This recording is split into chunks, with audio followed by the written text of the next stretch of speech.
इस खबर के पेश करता है Arabian juices and salads. Shri Asaduddin Owaisi ji.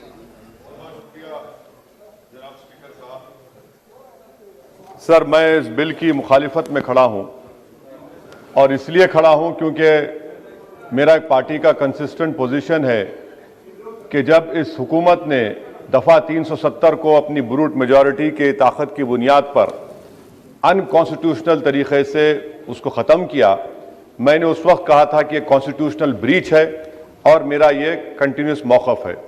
Sir, मैं इस बिल की मुखालिफत इसलिए भी करता हूं क्योंकि इसी ऐवान में खड़े होकर वज़ीर दाखिला ने कहा था कि ये हुकूमत जल्द से जल्द रियासत जम्मू कश्मीर के स्टेटहुड को बहाल करेगी।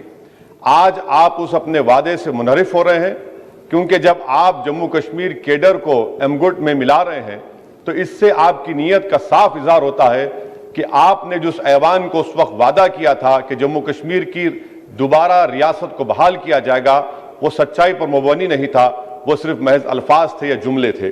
तीसरी बात यह है कि सर, एक ऐसी रियासत जहां पर मुसलमान तनासुब में ज्यादा हैं मगर पहले से अफसरशाही में उनका तनासुब बहुत कम था। मैं आपका आदाद शुमार आपके सामने रखता हूं सर। 24 सेक्रेटरी के पोस्ट हैं जिसमें से सिर्फ 5 कश्मीरी मुसलमान हैं।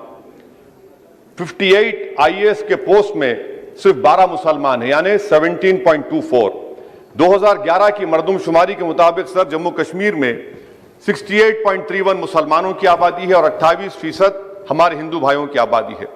मगर अगर आप देखेंगे टायर 2 में सर दूसरे दर्जे के 523 इंतजामी अफसरान, जिसे कश्मीरी एडमिनिस्ट्रेटिव ऑफिसर सर्विस कहते हैं, 220 यानी 523 में सिर्फ 220 यानी 42.6 कश्मीरी मुसलमान हैं। IPS में आ जाइए सर, 66 पोस्ट हैं जिसमें से सिर्फ 7 मुसलमान हैं। दूसरे दर्जे के अफसरान में 248 में 108 यानी 43.54% मुसलमान हैं। अब आप मुझे बताइए कि आप क्या करने जा रहे हैं।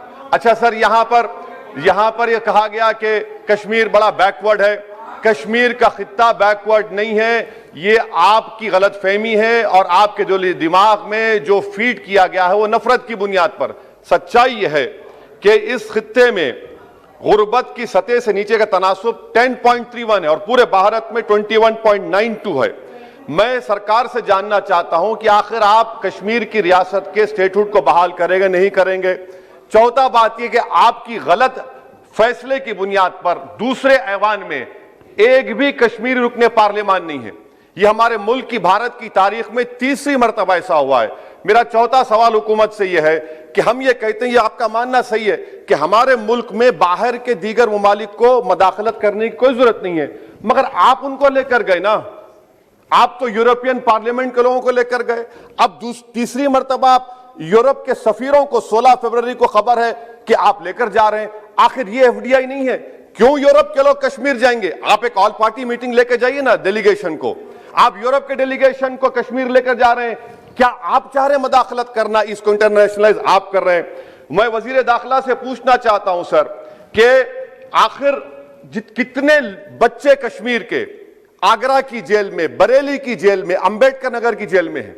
मैं आपको एग्जाम्पल दे रहा हूं, खत्म कर रहा हूं स्पीकर साहब, कि बिलाल अहमद एक कुपवारा का बच्चा है, अमर सिंह कॉलेज श्रीनगर का है, 1600 किलोमीटर दूर श्रीनगर से जेल में है। उसके वालिद ने 25,000 रुपये की अपनी गाय को बेचकर गया, हाईकोर्ट में गया, हाईकोर्ट ने फैसला दिया कि उस बच्चे को श्रीनगर ट्रांसफर करो, एग्जाम लिखाओ। आप उसको नहीं मानते। एक और फैयाज है बरेली के जेल में, इसको आपने बरेली के जेल में डाल दिया। उसके वालिद ने 35,000 रुपया का कर्जा लेकर गया। अब बताइए आप, नवीद है बारामुल्ले का, कहां से ये अपनी जमीन बेचकर उसके वालिद गए।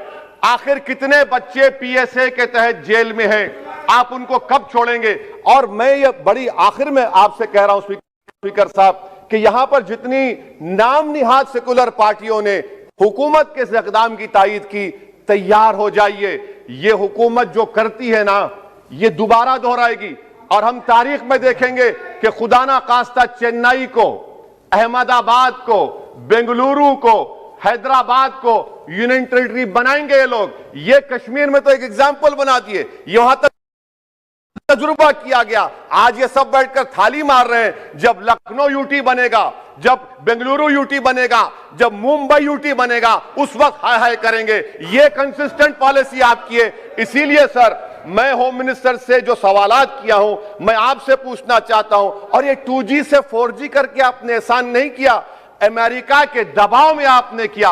ब्रैड शर्मन से भारत के सफीर ने मिला, अमेरिका ने स्टेटमेंट दिया, और आपने 2 दिन में 4G को बहाल कर दिया। आप इस मसले को इंटरनेशनलाइज कर रहे हैं, ये गलत है, और इससे कश्मीरी अवाम का डिसएम्पावरमेंट होगा, एलिनेशन बढ़ेगा। शुक्रिया सर। हमारे HN न्यूज़ को सब्सक्राइब करिए ताकि आपको नोटिफिकेशंस आते रहे वक्त पर।